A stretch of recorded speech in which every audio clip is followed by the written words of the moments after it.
Young tiger junior NTR కు వరుసగా 7 సినిమాల విజయాలు అందించిన ఆనందం అంతా ఇంత కాదు.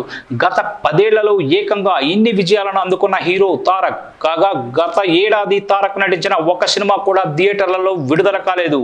ఇకపై సినీ కెరీర్కి సంబంధించి అలాంటి తప్పు జరగకుండా తారక్ జాగ్రత్తలు తీసుకుంటూ ఉండడం సోషల్ మీడియాలో హాట్ టాపిక్ అవుతోంది. ఏడాదికో సినిమాతో తారక్ అదిరిపోయే ప్లానింగ్ సిద్ధమైందని తెలుస్తోంది.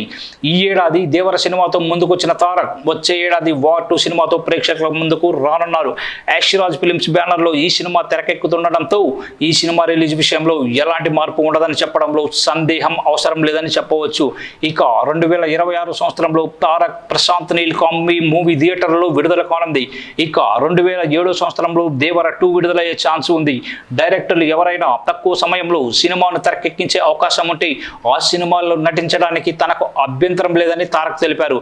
జూనియర్ ఎన్టీఆర్ డైరీ మాత్రం ఫుల్ అయిందని చెప్పడంలో సందేహం అక్కర్లేదు. టాలీవుడ్ ఇండస్ట్రీలో వరుస సినిమాలతో ప్రభాస్ తర్వాత ఆ స్థాయిలో బిజీగా ఉన్న హీరో తారక్ మాత్రమేనని చెప్పవచ్చు. ఇతర హీరోలకు భిన్నంగా అడుగులు వేయడం తారక్ సక్సెస్ సీక్రెట్ అని చెప్పవచ్చు. అద్భుతమైన స్క్రిప్ట్లను ఎంచుకుంటున్న తారక్ తన సక్సెస్ తో ఎంతో మందికి స్ఫూర్తిగా నిలుస్తున్నారు. యంగ్ టైగర్ జూనియర్ ఎన్టీఆర్ భారీ సినిమాలతో పాన్ ఇండియా స్థాయిలో బాక్స్ ఆఫీస్ షేక్ చేయాలని అభిమానులు భావిస్తున్నారు.